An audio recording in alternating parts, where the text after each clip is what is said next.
Hey girl, let me ask you something. Have you ever gotten a raise or a promotion or a new job that paid more, but somehow you still feel broke? Well, you're not alone. In fact, millions of people are making more money than ever, but they're also in more debt than ever before. In this video, we're going to talk about why this happens and, more importantly, how to break free from the cycle for good.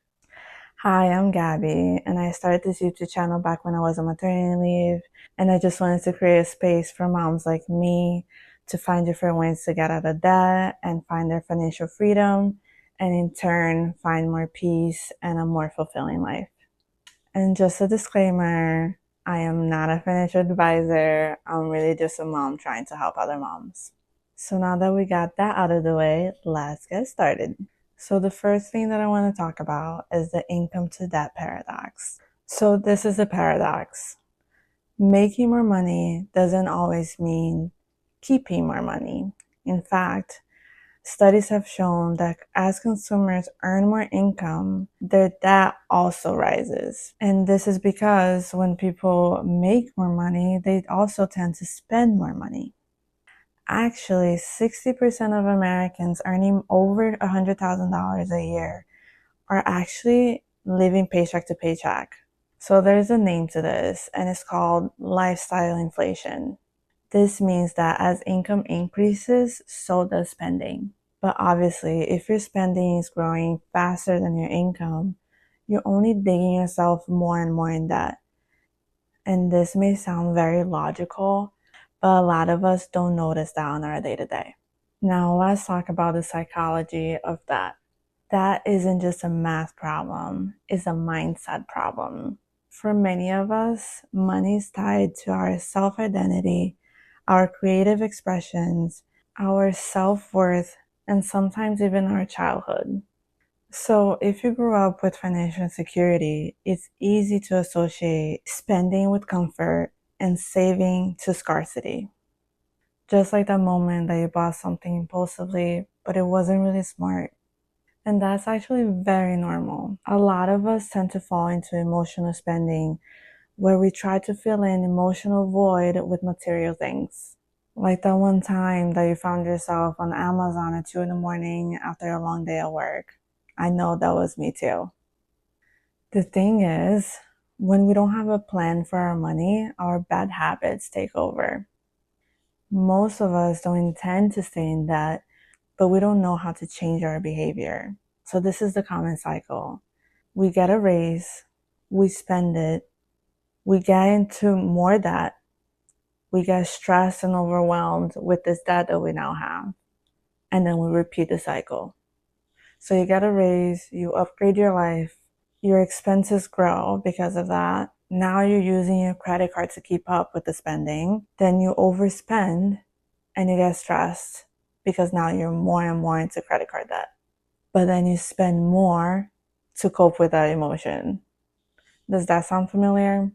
So this is what I call the earning trap. You feel like you're moving forward, but really you're just running on a treadmill. So now let's talk about how to break the cycle. So step one is intentional spending. Before you make more money, make a plan of how you're going to use that money before you even get a raise or a promotion or the new job. Think about how you're going to use that money. Are you going to use that money to pay off a certain debt? Are you going to use that money to start a new business? Are you going to use that money to invest and grow that money? Remember that if you don't tell your money where to go, it's going to disappear. And that brings us to step two, which is track your patterns. Look back at your last 3 months of spending. Where did your money go? Is it on Uber Eats? Is it on clothing, Amazon? Try to really understand where your spending is going because self-awareness is everything. And when you do that, you might notice that your small everyday spending is actually costing you a lot in the long run. So that brings us to number 3, automate good habits. And you can do this by setting up auto transfers to your savings or investments. pay more than your minimum payment towards your debt. So let's say your minimum payment for your credit card is $300. Don't pay only $300. You're going to only dig yourself into more debt if you do that because of the high interest on credit cards. Pay more than the minimum. And then you can also make it harder for yourself to overspend. And you can do that by deleting your Amazon app, deleting your Uber Eats app, deleting your Shein app on your phone, deleting all the saved cards that you have on your phone and your computer. Make it really hard for you to make those impulsive buying decisions, because those impulsive decisions is really what's making you stay broke no matter how much money you're making. Remember that the rich make so much money just by making things convenient, but that convenience only makes you more broke. Stop making them more rich and start making yourself more rich. And now your final step is define your rich life. Wealth is not about having more, it's about needing less. So think about what truly makes you feel abundant. Is it peace? Is it having the free time to do whatever you want to do whenever you want to do it? Is it the safety for your family and the security that you can provide to them? Really think about what abundance means to you.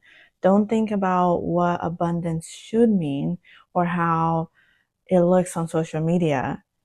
Really take the time to think within and feel what abundance means to you. Only you. Now, this is really important. When you take the time to define what wealth means to you, you stop chasing what everyone else is buying. If you're thinking that buying that Mercedes or buying that Louis bag is going to make you feel better, then I'm sorry to tell you, it's not. How many times have you bought something expensive that was name brand that was always your dream to have? But after you bought it, you were like, okay, great. This doesn't really feel that good. This really doesn't feel like I thought it would. Stop trying to look rich and start trying to feel rich. Getting out of that isn't just about numbers. It's about shifting your relationship with money. Because the truth is, if you're earning more, that's a powerful opportunity. But that's only if you use that money intentionally. So now this is my question for you. What's one thing that you would do differently with your next paycheck? Let me know in the comments below. And I hope that this video helps you rethink your money habits. And if it did, feel free to like, share, subscribe, whatever you want to do. And I want to close by reminding you that your breakthrough starts with awareness. So I'm sending you all the positive energy to help you in this new chapter of your life. I hope that you feel more abundant and you feel wealthy for once. And I'll see you at the next one.